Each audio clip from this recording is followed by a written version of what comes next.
that surgery really helped. The emergency surgery was really beneficial, and I'm not really dreading this one coming up this week, except for the fact that it's more of an emotional setback. That why doesn't this infection just go away?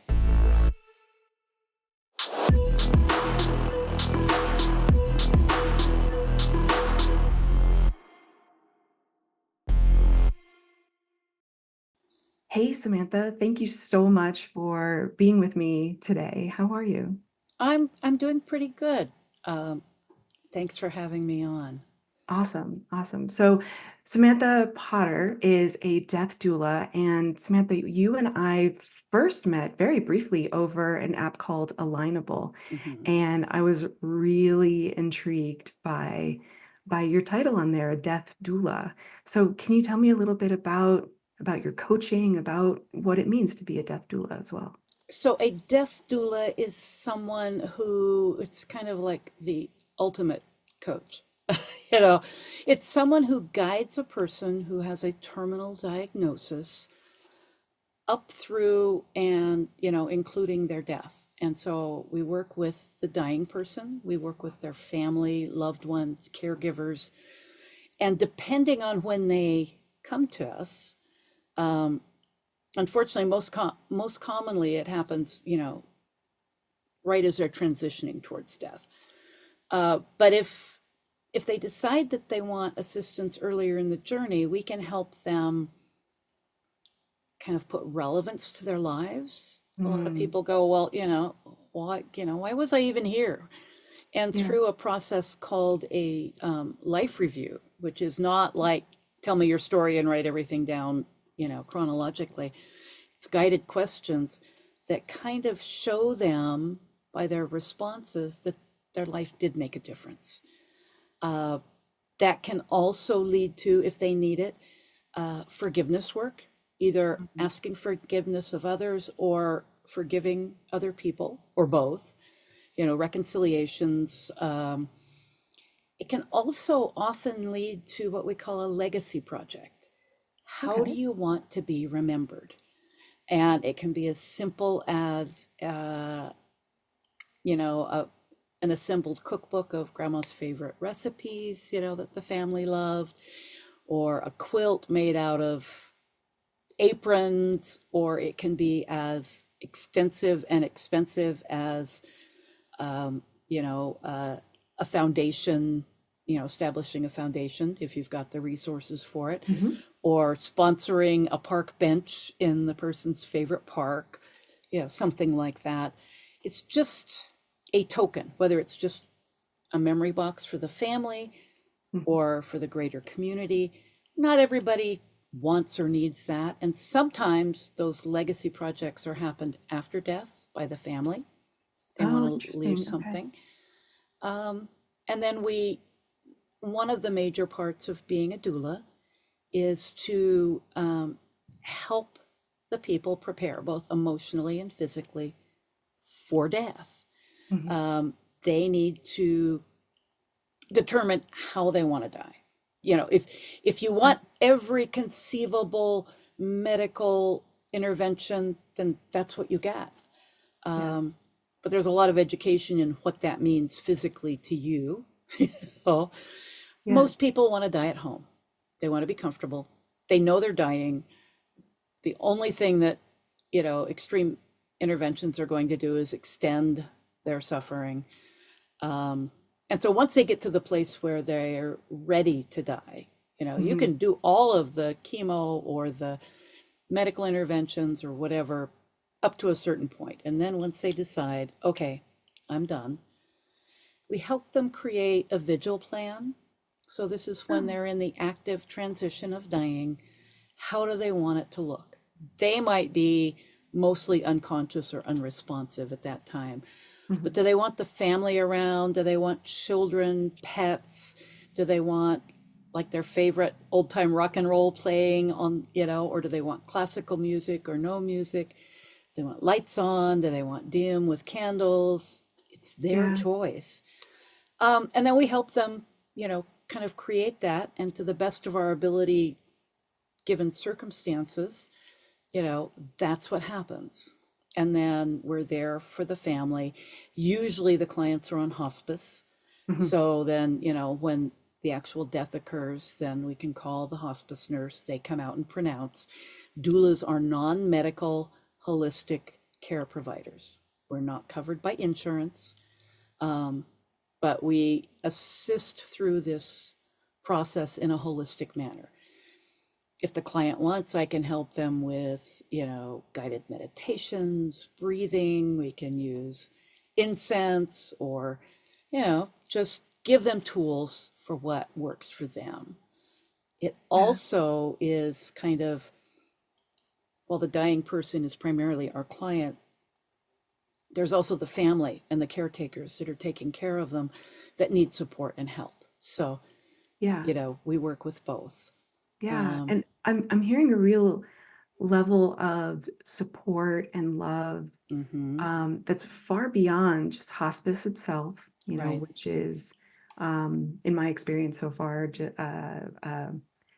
pain regulation or right, moderation. right. Um, and in even a chancellor, am I using the right word?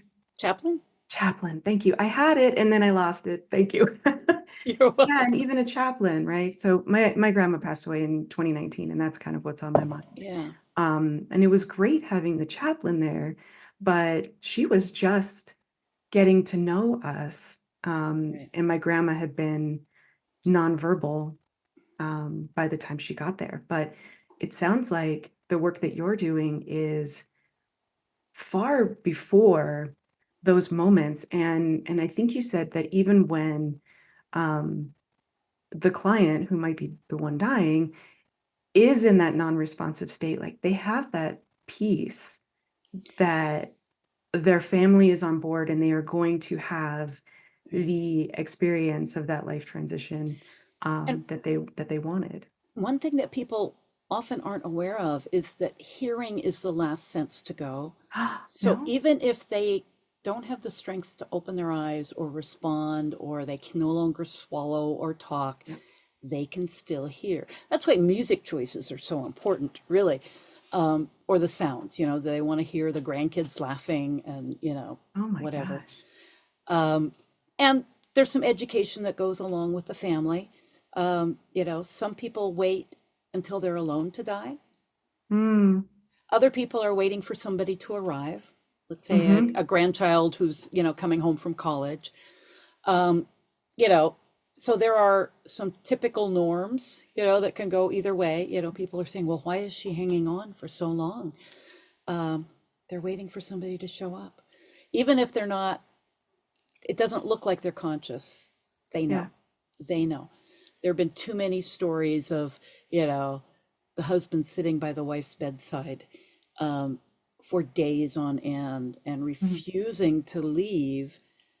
And he gets up and goes to the bathroom for 2 minutes. And when he comes back, she's gone, Wow. you know, Yeah. those kinds of Yeah. things. So, and to be honest, quite often we are called in kind of at the same stage as the chaplain was for your Oh, grandmother. okay. So then we are not, well, we're still supporting the dying person, but we're supporting them by assisting the family and the caregivers, Mhm. kind of being a calming presence, giving them some education on what they can expect. And the hospice people, whether it's the hospice nurse or the home health aide or the chaplains or the social workers, they are wonderful people.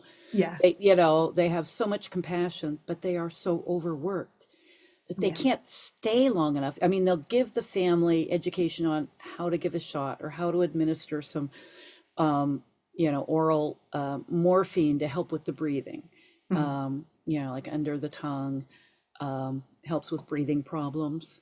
Mm.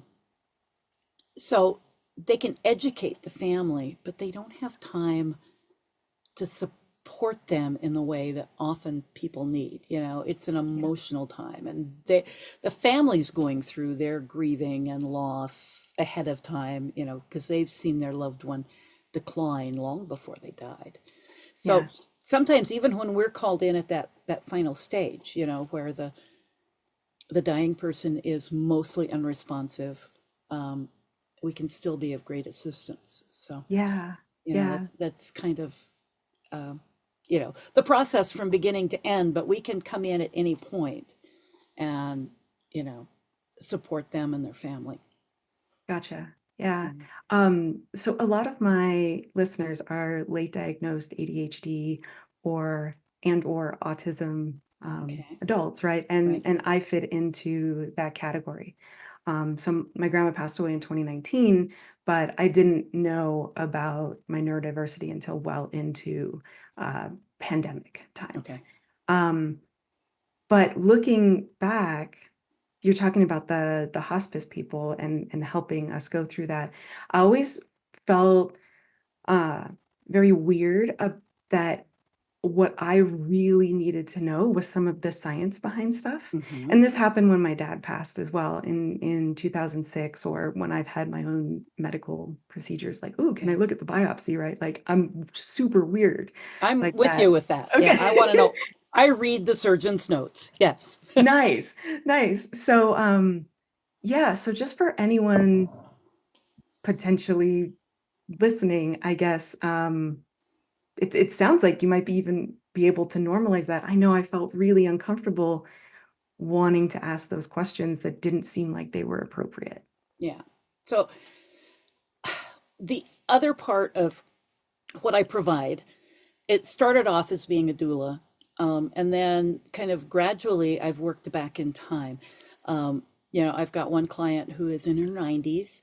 She's not dying, but she's old, Yeah. right? She admits it. She's kind of, she can't move around. She's not comfortable driving anymore. Her reflexes aren't as sharp. Sometimes she has problems breathing. She gets anxious. And so she's asked me to help her. So I'm not really being a doula. I'm, kind of helping her through life transitions. And so my other part of my practice has developed into being a life transitions coach. So it started Mm. with the elderly who need some help. They're not dying yet, but they're trying to adjust to their, final stage of life. Yeah. And they're acknowledging their mortality, but there is no prognosis. There, she could live for Yeah. another 8 or 10 years. She could go tomorrow. Uh, Yeah. Yeah. um, and then it kind of slowly started working back. There are people who are about my age, who are either planning for retirement and want to make sure that their retirement is as fulfilling as you always imagine it's going to be, right? Whatever you determine is your ideal retirement, just kind of like Mm. what's your ideal death? Yeah. Or there are people who have retired and they go, this isn't what I wanted. You know, I'm just sitting around watching TV or, Yeah. so, and so slowly I've worked back earlier and earlier. And so now I have um, a practice for life transitions for anybody. Nice. And I've got the whole list of transitions I've gone through. I don't need to like one up anybody, but I've got the experience. I was widowed at I age Yeah, I was 34. gonna say I I would was, love to hear some of those yeah, because I think even if yeah, anyone listening uh potentially wants to work with you or somebody like you. they know that there's somebody who's Exactly. Widowed at 34. I mean, that's widowed. Yeah, widowed at 34. I was in the Air Force stationed overseas. It wasn't a bad transition, but it was a yeah, big transition. yeah, Coming back to the States, um, you know, um, trying to find a job in the civilian world. mm, Um, you know, I did move back home, even though I'd been out for 6 years. It was all grown up. That was weird coming Did you back move as an back in, adult. like, with parents? Oh, Yeah. moving back in with parents Yeah. as an adult? Then Good time. relocated, came to Spokane where I live now. Um, I was, we moved out, kind of out to the country, about 30 miles out of town. Had 7 acres. It was great. Beautiful. Husband dropped dead of a heart attack. You know, he was older than I was. He was Still, 49. I was, but that was still very young. It wasn't yeah, expected. My son was like 2 weeks away from being 12 at the time. So, single mom to an adolescent, I'm going through grief. He's going through grief and hormones, which turns into Oh my rage. God. Yes. So, Yeah. dealing with those things. Um, about 7 years later, I remarried, and then we divorced. And now I'm married to my third husband. We've been married for 10 years. I can already tell you're happy. Look at that. Sparkle. Yeah. Um, you know, job changes. Although the job I'm in now, I've been there for 27 years, but I'm preparing for retirement. Hmm. I've been through, you know, family substance abuse. My son, when he was 8, was diagnosed as ADHD. Oh, okay. Um, and he became suicidal on Ritalin. So we had to go through Oh, the, wow. kind of the, rather than using the drugs, just using behavior modification. Yeah. That's why I really got into positive psychology. you know? Okay. Wow. Yeah. Um, so, and my husband and I had custody of our granddaughter, my son's daughter, from the time she was 9 until she graduated high school and moved off to college. Uh, she has been diagnosed as ADHD, and um, she's got, an anxiety disorder. So dealing with those, I've Yeah. never gone and got diagnosed, but I know I am also neurodivergent just because Yeah. they're normal to me. you know? So it, I don't think I need medication, but I Mhm. acknowledge that, I have a hard time sometimes focusing on one thing or, you know, dealing with people, you know, Yeah. Yeah. understanding. So I've worked really hard on kind of developing deep, active listening skills, um, you know, empathy, compassion. Like I said, I don't need to compare notes with anybody, Yeah. but I've kind Yeah. of been through the spectrum. So it, Yeah. it became kind of a natural transition from being a end of life doula or death doula to just stretching it out. Yeah. Everybody's life is going to end. And if I can make it easier for you earlier in the process, then Yeah. you've got these skills to enhance your life. And, your level of life satisfaction is up here when the end comes rather than down here. What good did I do? What was the purpose of Yeah. my life? So, yeah. Yeah. Yeah. And for me, it makes sense that your clientele would expand Hmm. because so I'm in my 40s and both my partner and I are kind of coming to grips with where we are in our lives, Hmm. um, uh, where my mom is with what she's going through. She's nearly 70. I have a lot of clients who are in that 50, I only have 10 years or whatever left to Hmm. work. What am I doing with my life? Right. Um, and it's different, I guess, past 40 than career transitions are different past 40 than they are beforehand. However, I'm also seeing younger and younger clients with that existential dread around climate change, climate grief, anxiety. Hmm. What are we as not only a society but as species doing here, right? And that is the same sort of uh, that is just a similar enough. I see a lot of overlaps Right. in what you're saying The with grief. volume is a little bigger, but it's still kind of the same reaction, right? You know, Yeah, but yeah, I really strongly believe that everybody can make the world better. We can't fix it on our own, but if yeah, everybody lives to their purpose, whatever that is, and they're the only ones that can define it, then it will be about, collectively, we'll kind of raise the bar and yeah, everybody will be a little better. So, yeah. yeah. Can I Yeah. throw you just like a curveball that we hadn't discussed Sure. before? Sure. I'm open. um, so often, and maybe this is just the people around me, but what is enough to be my life purpose? What is big enough? Like, how do you help clients when they say, things that are big and important and like worth it to say this is what my life was about, maybe those are actually too big or unattainable. What there's got to be some sort of difference or So that balance. you can see that you're doing something good. Or So, yeah, or just like, hey, maybe I've done a ton of wonderful things, but I just don't think it's worth anything. How do you help a client come to grips with that? so I have a coach, one of my coaches, who her life purpose is to eradicate prisons, to change society enough that there are no prisons. And she acknowledges that it's not going to happen in her lifetime. But she is determined to kind of bring awareness and, energetically kind of heal people one at a time, Mhm. to kind of give them their self awareness that they can ripple out to the world, so that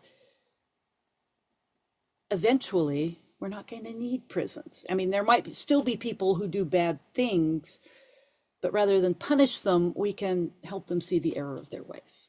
So Yeah, there's a lot. Yeah. that's her life purpose. And she can see that she's doing something, even in just coaching others to become more aware and, kind of energetically balanced and doing those things. My life purpose is making sure that nobody dies alone and afraid. Mm. Yeah, that's kind of my life purpose. But I can't, even with clients, I can't guarantee they're not afraid at the end. Usually Sure. people Yeah. are at peace, but I can do everything I can to lessen that burden on them and on their families. Um, and that's just like kind of my soul work. Yeah. And that came to me Yeah. very late in life. This is a fairly new endeavor for me. Um, Other people, it really depends on the person. So you may say, I want to make society aware that we're all in some way neurodivergent. It's a scale for everybody. It's not just, the autism spectrum or the ADHD spectrum or the combination or whatever. I'm left handed. Does that make me neurodivergent? You know, everybody has their own quirks, so that there's less stigma. You Mhm. know, it may start with just neurodivergent people being willing to talk about their experience. Who knows? That may be your life purpose. One of your clients' life purpose may be to support young children, from disadvantaged homes, so they volunteer at the schools. You're never going to change the whole world by yourself unless you're, a billionaire. And even then, you can't change. I mean, look at some of the billionaires who are trying to make changes. Some of them Yeah. are, a little off. You can't donate enough money to fix everybody, but you Right. can devote your time and energy toward the thing that you find important that ripples out from you. Your clients, your family, the grocery store clerk, if you approach them with kindness or just the energy that you come with, it ripples. And so, Yeah. but there is no right or wrong for big enough life purpose. Like I said, my coach wants to abolish prisons. She's pretty certain it's never going to happen in her lifetime. But if she gets enough people, we don't even have to be on board with her goal, just kind of the whole everybody becomes a little better. Yeah. And Yeah. I then see what you mean. the next level gets a little better than that, you know. Yeah. How did you find this coaching niche, Miss Doula, that you're in?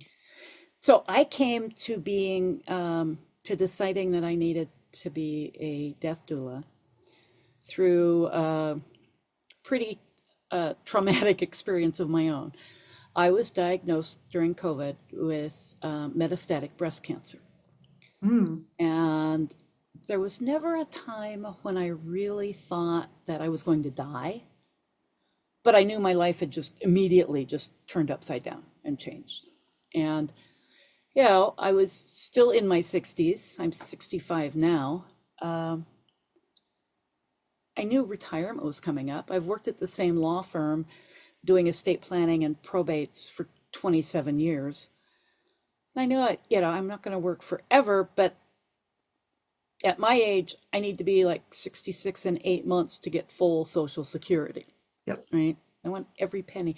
I'm not sure I'm willing to go to 70 to get the big amount, but There's I, a wa- law of diminishing returns here. I want to be able to work or make money and not have Social Security subtract from me. Yeah. So that target is about a year and a half away from me right now. So, and it was a little farther away back then, but it was like, it's time to start planning the next phase of my life. Mhm. At the time we still had, I think she was in high school by then. Our granddaughter was still with us Mhm. and, planning for college and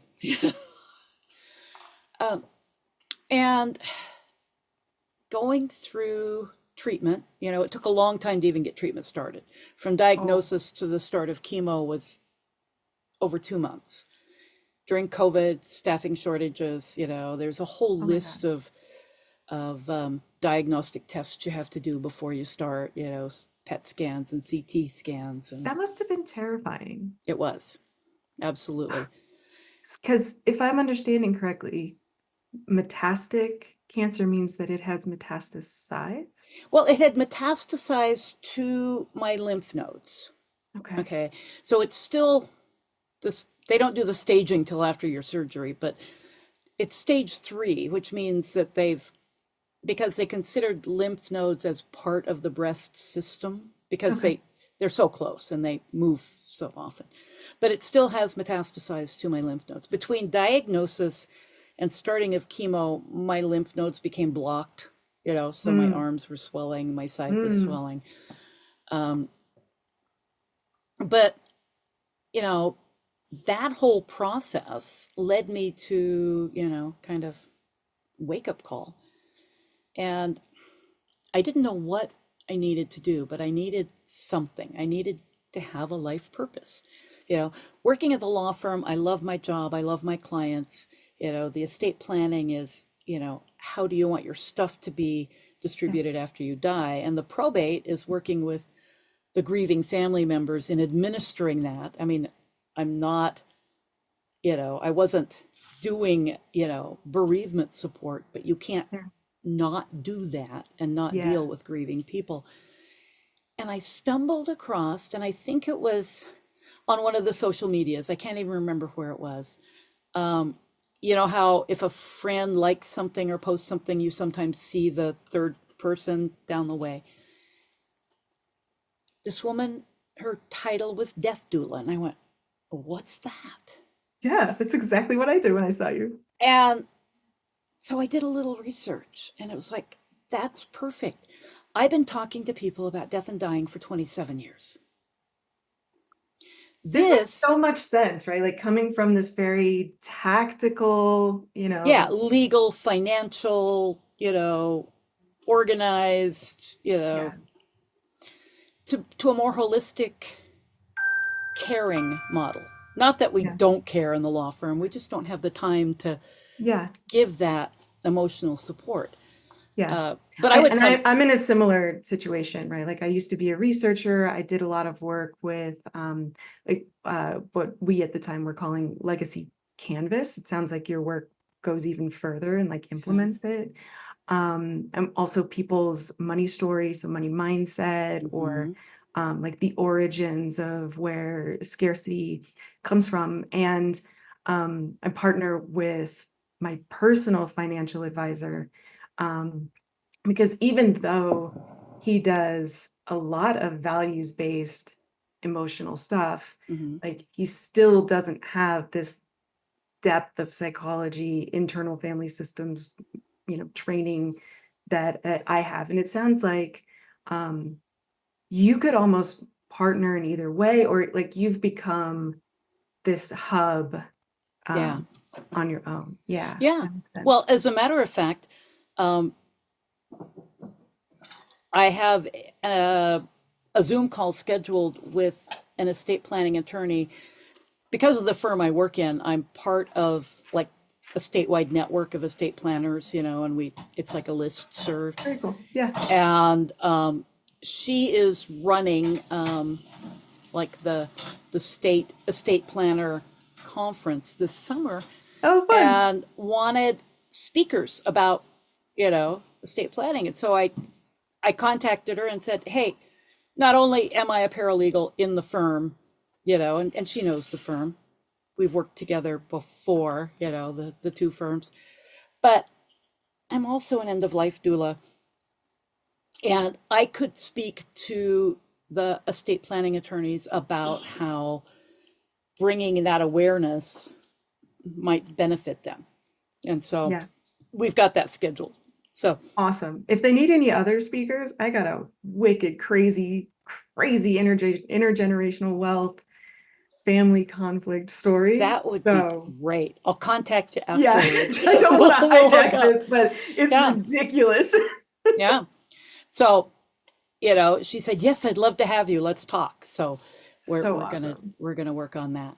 So yeah, So you're awesome. right. It does. It can lead anywhere, but it really was the breast cancer journey that kind of led me into, even though I knew I wasn't dying, I Yeah. want to give the kind of support I needed and my family needed, through this very intense process. So Yeah. yeah. Yeah. Um, and you mentioned neurodiversity in your family, and people that are neurodiverse tend to have even more empathy than just like the average person, right? Like a neurotypical will be able to compartmentalize, like, okay, I'm doing the legal, I'm doing the accounting. Um, and so if you do happen to have some of that neurodiversity that other family members have, like I can see like, okay, I'm seeing the bigger picture. I'm feeling this sort of empathy. I'm Mm, going through this now, so I'm connecting even deeper. right. Yeah, that makes a lot of sense to me. Yeah. I I hadn't put that together, but yeah, I'm Mm. I'm pretty sure that there's a component of that in there. It's Welcome to the it's like, club. yeah, thank you. I think it's a pretty cool club to be in, I do actually. too. I think that, well, I recall when my son was 8 and he was doing all of the typical child testing to determine if he had ADHD. Yeah.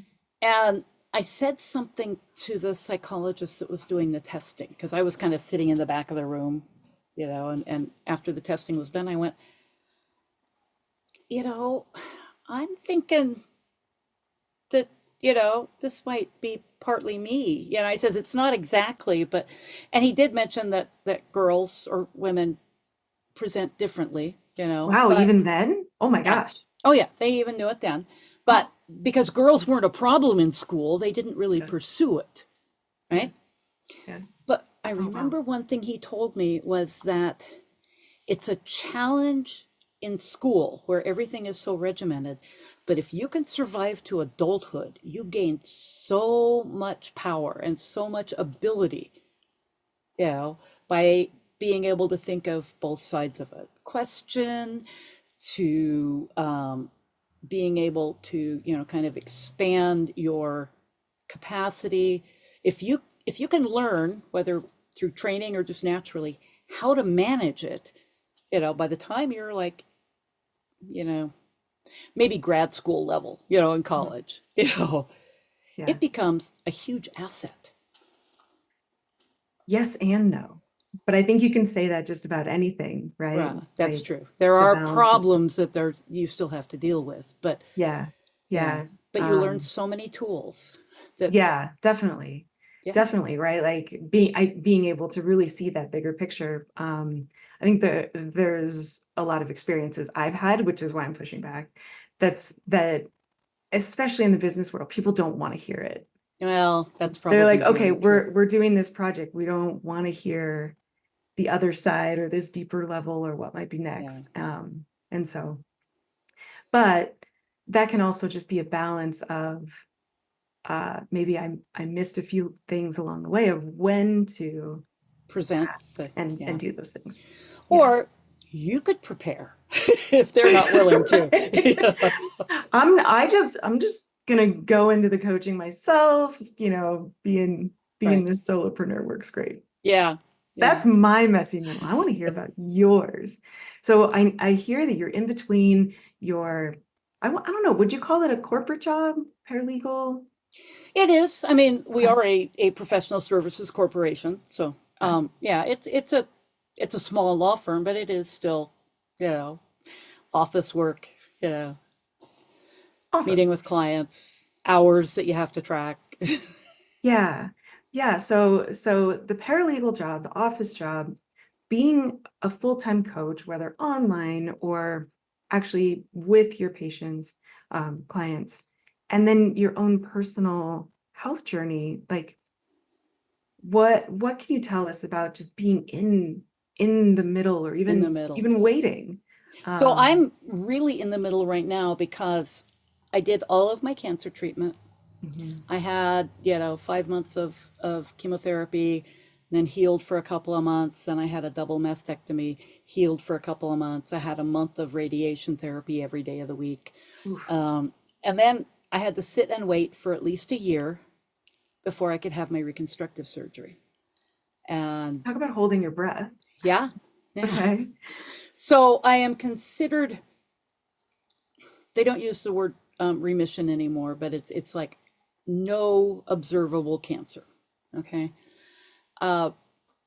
So last year I spent mostly in kind of a mini crisis because the anti-cancer meds they give you after your formal treatment is done, the first one they picked for me completely trashed my liver, and it had to heal, and then I had to heal, and we started a new regimen before I could have my surgery. So now I've had Oh, my full reconstructive surgery, which happened in late October. Then in mid December, so a month and a half later, I end up with an abdominal infection. So the surgery is self tissue. Basically, they give you a tummy tuck and okay. move it up. Awesome. So, Hey, you yeah, can't ask for more. that's right. I went, oh, well, I knew I didn't want like implants. Yeah, I yeah. figured, I'm in my That's 60s. awesome. I don't need them anymore. But when they said I could have a tummy tuck, so the surgery itself went pretty well, Mhm, but then I developed this infection in my mhm. abdomen where um, so I had an emergency surgery on December 15th to clean that out. Mhm. Course of antibiotics, was off antibiotics for 2 weeks, and it came back.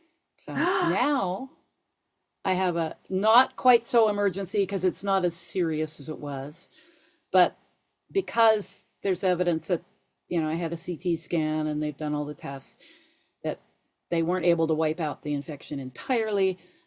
I'm scheduled for another surgery on Wednesday. So On Wednesday. Oh on my Wednesday. gosh. So I was supposed to go back to work on Monday. My medical leave is up. So it'll be another month out. It only took me about a Mhm. month to get to the point. I'm not really worried about the surgery. I'm just Yeah. a little discouraged, a lot discouraged that the infection isn't going away. So Yeah. that's really my messy middle. And then I'll go back to work. And I'll work for a couple more years. Um, Yeah. and during then, I probably won't be doing full time doula work because it's really hard one on one. But I'd Yeah. like to, build up the coaching and do more of that. I actually have done a lot during this kind of medical leave because it's not like I can't sit at the computer and you know, do some Be planning with or people, be research. with people that way. Gotcha. So, I had thought that I was going to be able to, come the end of December, maybe wait till January. That week between Christmas and New Year's is kind of a waste, but be out marketing, hitting the nursing homes, the hospices here in town, you know, kind of doing more in-person promoting rather than online. And it just Yeah. didn't happen. So, Yeah. This might be an interesting opportunity to just talk about what it's like to experience that grief of not being able to do what you planned, even yeah, if it's as, you know, a marketing thing. Some people might call that right. small. I know in my past experiences, it hasn't felt small. No, it hasn't felt small. And as a matter of fact, it's like my weak link. And so I Mm, was all like worked up to do it. And then, like hit a wall. I can't do it. So right. now, I don't Yeah. know. Yeah. Yeah. So, so now I I'm just, I'm like scheduling out social posts, and putting them on the, I've got next week scheduled so that while I'm in the hospital for the surgery, they'll still happen. yeah. And you know I take all my devices with me to the hospital, so yeah I'll have my tablet and two phones, and Yeah. I did a Zoom call last time, the day after. I felt great. you know I had IVs in me, but I zoomed from the hospital bed. What was some of the motivation for that? Like I can think of a whole gamut of reasons that someone would want to do that, right? Like whether distracting themselves, or I remember this viral post of like a kindergarten teacher that had some massive surgery and just wouldn't give up working. And it's like, okay, girl, Yeah. calm down. Well, I actually felt better waking up after the surgery Hmm. than I had for weeks before. Oh, wow. And see, I had talked to my surgeon's office about it because you never know. I mean, I had basically an abdominal surgery and a thoracic surgery, Yeah. and everything was swollen. There were drains in, that I went home with four drains after the first surgery, three after the second one. And some of them come out You're sooner than dwindling. others. Maybe there's Yeah, two yeah, after yeah. that. But there was always one drain that just wouldn't quit draining, and I Hmm. couldn't get it out no matter what. Uh, and so I had asked the surgeon, is it always going to be like this? I felt like I was like a solid block, and it was really kind of hard. I says, is this Mm. like where everything got jumbled together and, moved around, or is this still inflammation? And, she said, well, it could be a little bit of both, but yeah, kind of like your interior has been readjusted a little bit, and it could be that's what you have to live with. But when I woke up from the hospital, or from the surgery in the hospital, it was like I actually took a picture. I had my feet outside the covers. I'm postmenopausal. I get hot flashes still. And, Mhm. I had my feet outside the covers, at the end of the bed, and I took a picture because my ankles looked normal. They weren't swollen, and my abdomen was not like this solid block. It would depress, and it was Yeah, you had that smaller. space. Yeah, Yeah. and I was like, wow, and I feel great. I have a pretty high pain tolerance, and so I was refusing the oxycodone and that kind of stuff, and just Mhm. dealing with Advil. It wasn't really painful. It was Mhm. sore, but it wasn't painful. And so, I mean, I knew I can't. But I'd spent a month and a half not doing any abdominal work at all.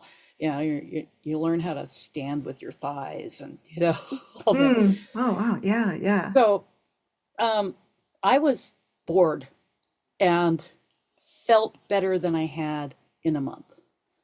And I already had this scheduled, and I knew I could cancel it and nobody would think it any worse of me. But it was like, I just popped on and said, if you want to reschedule, I'm happy to, but I'm here and I'm doing okay. Yeah. I think I'm hearing this like return to a sense of self, or like a sense of your body and comfort Yeah. that Yeah. maybe you hadn't had.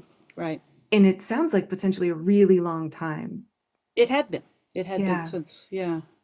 Yeah. So, Almost like a bit of relief. And then, it happened to have crept back, it sounds like. But right. I mean, it wasn't the same issue, but ever since the mastectomy, because I knew I was going for reconstructive surgery, they actually implanted tissue expanders. They're not That makes sense. really like implants because they're actually pinned down.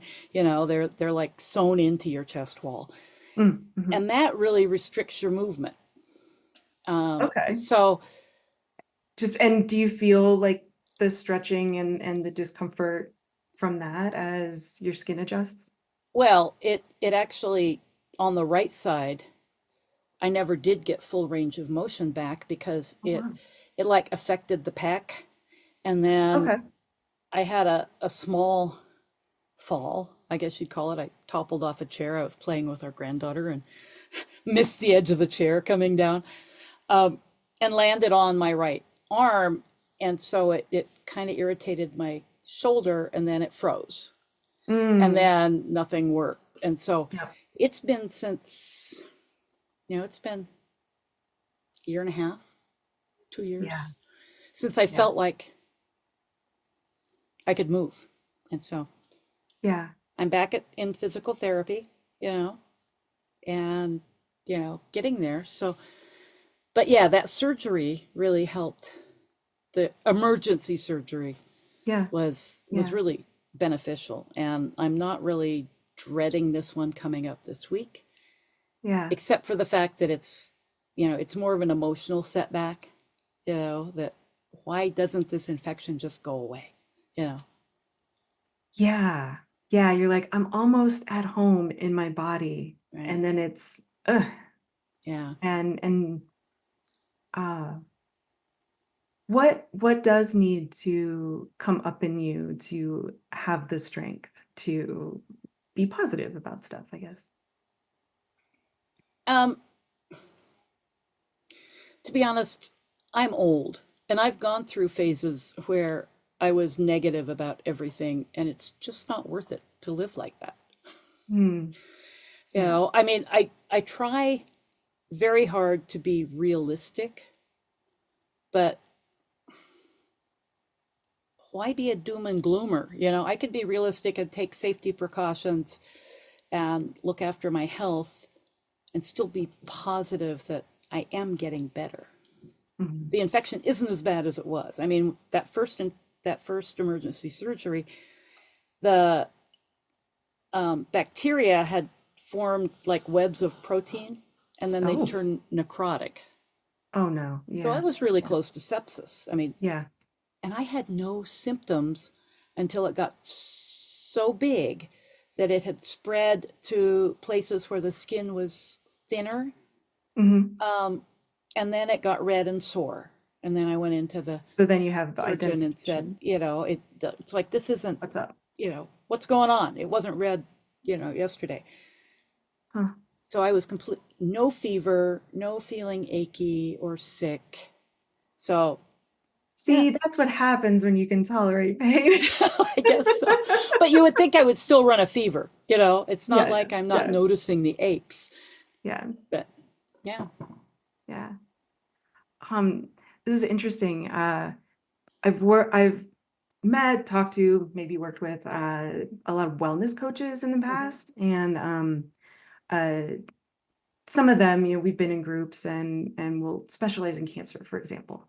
Okay. Um, and they're they've described to me that the breast cancer survivors that did come to their groups were really angry, right? And like sick of being told to be positive. Yeah. Um, and so I think there's something really juicy here in how you're describing why be doom and gloom, but you're not just being that think positive pep talk, fight, fight, fight sort of coach. So Where is that in I between? from day one, I really resented people who identified me with my cancer. Okay. Okay. If I did that, I am sorry. I No, no, just no, might have. no, no. I'm just saying that so it might just be a difference in me. I can get cantankerous sometimes. You push me and I push back. I don't push very Yeah. easily. And that's a skill I learned from being bullied as a child. Just Yeah.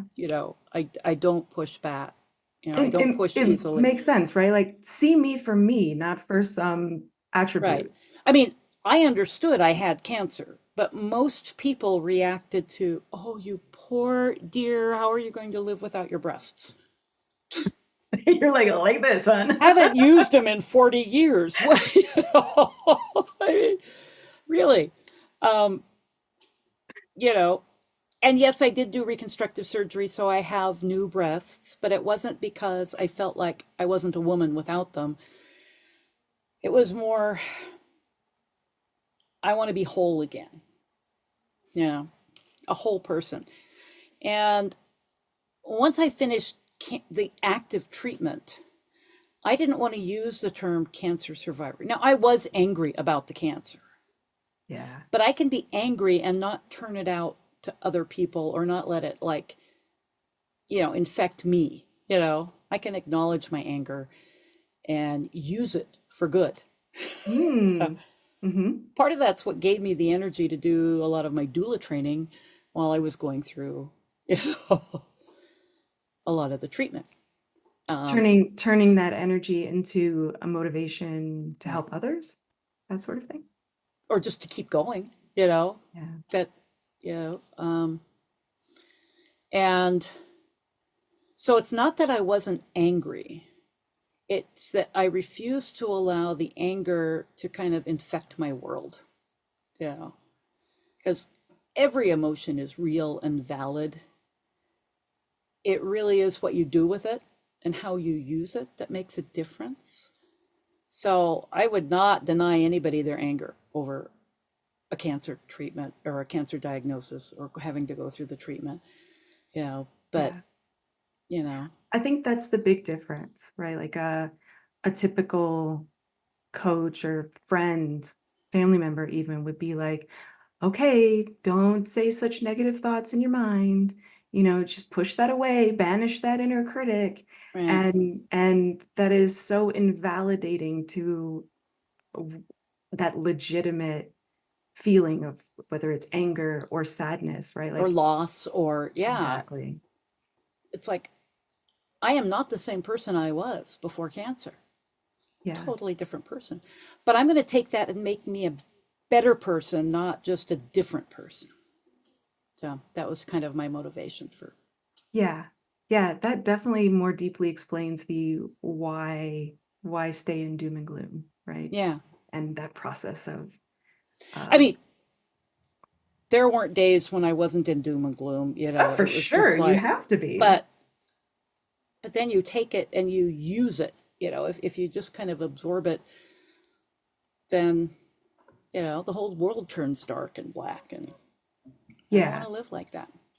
Yeah. Yeah, and I think where my question came from was this belief that some people have of it's very black and white. You're either positive or you're stuck in your anger or sadness or loss, right? And that's not true, especially the phrase that I like to use is you have to go through it Right. to get to the other side. And if you're You just standing there, you can't deal with an emotion without acknowledging it first. yes. Yeah. Seeing it and being willing to, experience it for a while. You know? Yeah. Yeah. Take Yeah, in that information that it's sharing with you because it's there for a right. reason. And using Uh, it to build something stronger.